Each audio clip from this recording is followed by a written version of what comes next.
Hello and welcome to Ohio Hobbies. Look at this mat, just absolutely filled with coins.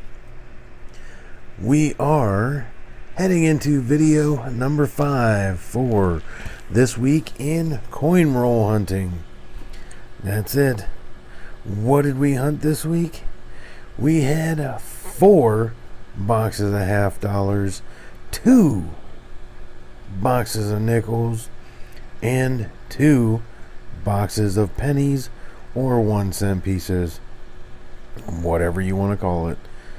But we're gonna start going through the bottom and work our way up to the top, and hopefully you find some goodies this week coming up too, or last week, however you want to look at it. We are going to start off right here. As you can see, I have 17 wheat cents.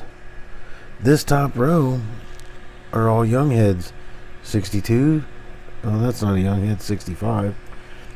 I put it in the wrong spot. 55 and 58. Then we have the rest of them. 89, 94, 89, 65, 78, 81, 69, 85, 99, 84, 89, 80, and a 2006. Well, not a bad collection there. I will add those, and eventually I am going to purchase a book for those. We had a few 2009 show up. 4 birth and early childhood. Only 3 formative years. Look at this stack of professional life. We had, let's see, 2, 4, 6, 8, 10, 12, 13 of those, and no presidentials. There's that. That is our pile of San Franciscos that run from 68 to 74. As you can see, there are, see, 3, 6, 8 of those. This right here is my mental block. These are all 1960s that I need to check for small date over large date and a variety of other little errors, which for some reason, I don't know, I just can't bring myself to go through them yet, and I have a massive pile of those building up. We will come back and look at these 5 under the scope here in just a few seconds. Let's go ahead and take a look at these wheat cents. As you can see, let's see, 2, 4, 6, we got 9, 10, 12, 14 wheat cents out of one box. And then we had 2, 4, 6, 8, 10, 11 out of the second box. So not bad overall. 2 boxes hunted, and we are adding quite a few to the collection. But unfortunately, nothing to add to the book. But that's okay. We're gonna find them eventually. We just gotta keep at it. I've got 3 more boxes of circulated pennies sitting under my desk, just waiting to be hunted, and I hope that there's something good in them. Alright, let's go ahead and take a look at these die cracks real quick. First one up is going to be a 1998, and I would have been checking this one for the wide AM, which it is not.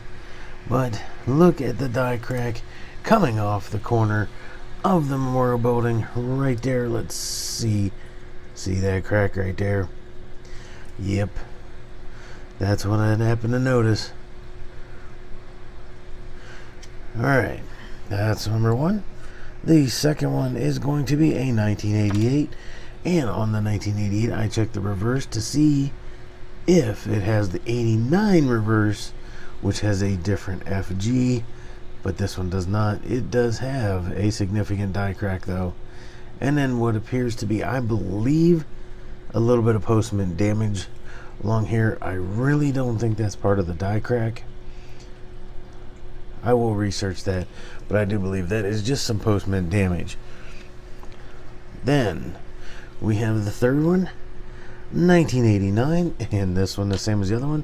I would have been checking this one to see if it had the reverse of the 90 or the 88, and it did not. But as you can see there, die crack. Right here is 1994. Now this one, I would have been checking for the extra column, which runs right down the center here, and I did not see that, but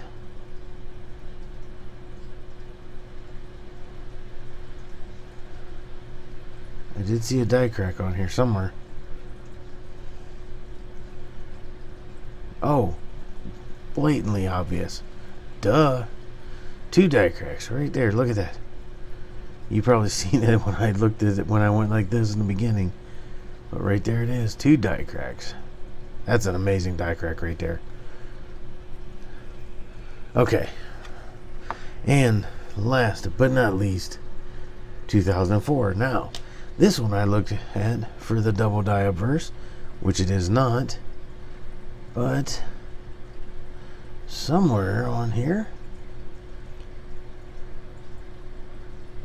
I'm pretty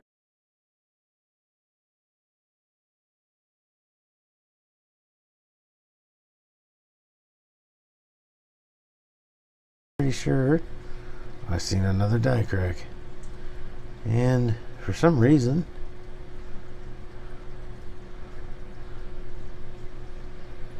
I'm not finding it, kind of like the other one.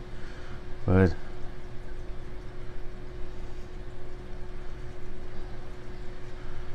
I knew it was here. Alright. Well, I'm going to have to pull this one out. I'm going to look at it again, because I know there was something going on with this guy. Alright. Moving on. I don't remember what it was. If I happen to come across it, I will pop it in at the end of the video. So you might want to stick around to the very end to see if that one did have anything on it, or if somehow I just slid it into the stack and thought it had one. Okay, on to some nickels. Right here we have 6 Canadian nickels. 85, 75, 96. Sorry, that is a 90. I dropped the microphone too, which doesn't help. And I do try to take these in one take, so we're just going to keep right on going. The microphone is back in place. 1999 and 1986. Here we go down the line. Look at this. 39. It did not have a mint mark. So unfortunately, I am still missing out on 38 and 39 key dates. Someday I'm going to find one for the book. Alright, we had 3 1940s. Look at this stack of 1941s. 3. Let's see, there's 4, 8, 9 41s. 3, 4 46s. 2 from 47. 2 from 48. And 2 from 49. We move into the 50s. And you'll note there are no key dates or semi-key dates in any of these. So, for instance, no 1950. So we got 2 1951s, 4 52s, a 53, 2 54s, 2 55s, both Denver. They are not the key date. Sorry, semi-key date. 56s, 2 of them. 3 57s, 4 58s, and another 4 59s. So, we did pretty good there. A lot of older nickels. I still will go through all those and look for the errors and varieties. I have started changing up the way I do things now. I no longer keep all the 50s. If it falls into the key date or semi-key date, yes, I'm going to hold on to it. But I'm going to search those very well for all the varieties, any errors, repunch mint marks. I will search them under the microscope, front and back, take my good old time doing it to make sure that there's nothing there. Then I'm now putting them back into the wild. At this time, I'm still holding on the 1940s. Alright, this massive pile are all San Francisco minted, which would be, I believe, 68 to 70 in the nickels. So let's see, we have, let's see if we can get this. There's 4. There are 8, 12, 14. Not bad. Then we move on. Look at this. We found a proof. 1973 San Francisco. It's a proof. Of course it's impaired because it's been in circulation, but it still does have some cameo on it, and it is a proof. One of these days I'm going to invest in the Whitman Classic that includes the S-Mints. I love those books. I do have them for the $50, but essentially they cost a lot of money, and I just haven't been able to justify it yet. Next up, we found a dated Buffalo nickel, 1934. It does not have a mint mark, but it is a beautiful Buffalo. Alright, next up, 1945, Philadelphia. Yes, we did. We found silver, 35%, that we will add to the collection.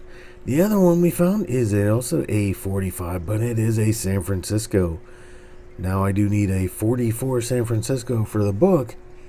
I have not found one in all my nickel hunts, which at some point in time you will see in the top corner or bottom corner or one of the corners of this video. You will see the ramp up totals for the year and lifetime. And just keep in mind, I have never found a 44S. We'll get there eventually. Okay, so we've looked at all those. We've looked at all the nickels and pennies cents. It's time to see what did we find in 4 boxes of $50. Starting right here, just because we pulled a 1974. I believe he's supposed to be blowing a kiss with the XB. I'm not sure.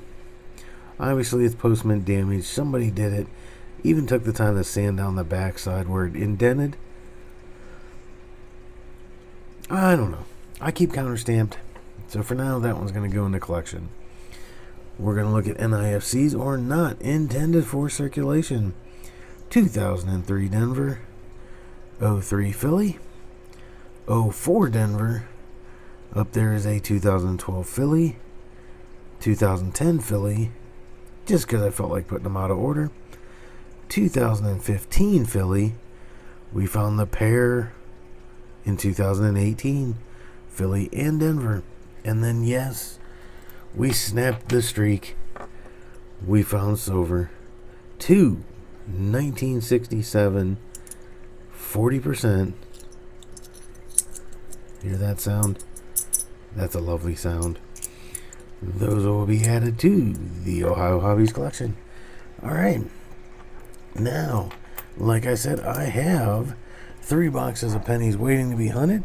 I also have this week's order coming up that I will pick up tomorrow. So we'll see what we can hunt with that too. Apparently I'm not going to do this in just one take because the dogs are barking. So if you give me just a second, we'll come right back. Okay, we made it back. The distractions are over for the moment. But that's that. This is everything. Look at this. This is 1 week of coin roll hunting. How cool is that to add this much stuff to the collection? Now eventually some of this stuff I'll narrow down, the 60s, the S-Mints. I'm not going to keep them all. I'm going to go through, pull the reds out, pull the nice ones out, check them for varieties, and then I'm going to pitch them back into the wild for somebody else to find. But for now, all this stuff, except for the NIFCs, are going to hang out. And like I said, I'll go through the 50s and kick them to the curb too. I should probably mention, those are the brown nickels. I call them chocolate nickels. I'm going to see if I can put together a Jefferson book of nothing but chocolate brown nickels. There's dark chocolate and light chocolate. If you take a look here, I don't know how well that comes up on camera. It kind of does. but they don't do them justice. They are dark. They are very dark in color. And I just like them for some reason. I don't know what it is, but I keep holding them off to the side. Eventually, I think I'm going to try to put together an album of them. It's going to be a while, though. I only get a couple here and there.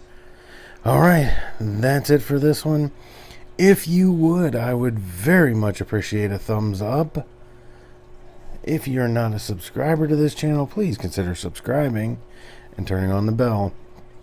Down in the description of this video, you are going to find my P.O. Box and email address if you wish to send anything my way.